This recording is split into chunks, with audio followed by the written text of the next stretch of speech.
umabot sa 50 milyong piso ang ipinamahagi ni Pangulong Ferdinand R. Marcos Jr. kasama ang buong pwersa ng kanyang administrasyon sa mga magsasaka at mangingisda na naapektuhan ng sunod-sunod na bagyo. Bitbit rin ng Pangulo ang bagong pag-asa para sa maagang pagbangon ng mga biktima ng kalamidad. Ang detalye sa Balitang Pambansa ni Benji Durango ng PTV Manila. Nasa dapit hapon na ng buhay si Tatay Danny ng Binmalay, Pangasinan. Sa edad ng 70, kinatandaan niya ang pangingisda sa kanilang ilog. Nitong nakaraang 6 na bagyo, umapaw ang tubig sa ilog, nakawala ang alaga niyang isdang samaral. Kung sana hindi nakawala, maaring nandyan din, maka 200,000 din sana. Sa palagay ko, kunti na lang ang kwan na maharvest ko.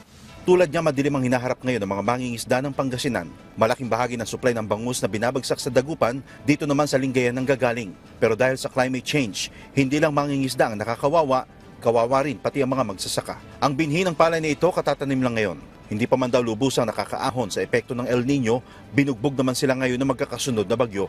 Yung mga ari-arian nila, livelihood, yung mga alaga nila na mga hayop, mga livestocks, yung mga pananim, naapektuhan lahat yan.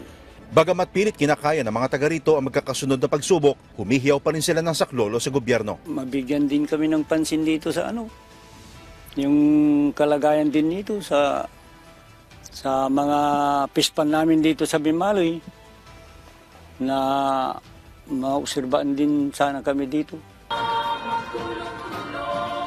Hindi nagtengang kawali ang Pangulo. Dumiretso ng Lingayen ng Pangulo para tumugon sa panawagan ng mga taga rito. Galing po kami ng Isabela, galing po kami ng Nueva Vizcaya para tignan kung ano ang nangyari dito sa nakaraan na si Pepito na dumaan doon sa mga lugar na yun para tignan kung ano ang mga nasira sa ating infrastruktura at kung ano ang mga kailangan ayusin at baguhin. Nabuhayan ng loob ang mga magsasaka at mangingisda, kabilang na si Tatay Danny na napasama rin sa listahan ng matutulungan. Sa kabuuan, nasa 5,000 benepisyaryo ang maabutan ng 10,000 pisong ayuda. 50 million pesos ang binuhos dito para maibsan ang paghihirap ng mga taga rito. Isa lang ang sinisiguro ng Pangulo. Sa harap ng unos, hindi tayo nag-iisa. Pinasalamatan niya rin ang mga first responder ng bagyo na may malaking ambag kung bakit zero casualty ang Pangasinan. Taus-puso akong nagpapasalamat sa ating mga first responder na hindi alintana ang panganib, masiguro lamang ang kapakanan at kaligtasan ng ating mga kababayan. Yan po, yung ating mga first responder, yung mga local na official, yung ating mga LGU executives, yung ating mga police, yung ating mga iba't ibang departamento ng probinsya at yung mga national offices na nandito sa probinsya na tumulong din sa naging first responder din.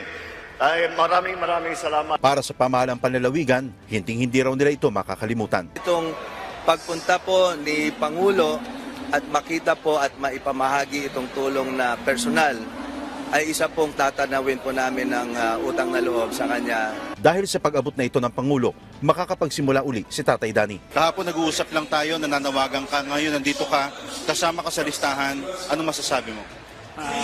Malaking pasasalamat ko sa matatanggap ko ngayon na ayuda. Kahit papano, maiibsan ang nararamdamang hapdi. Sa mahal na Presidente, maraming salamat.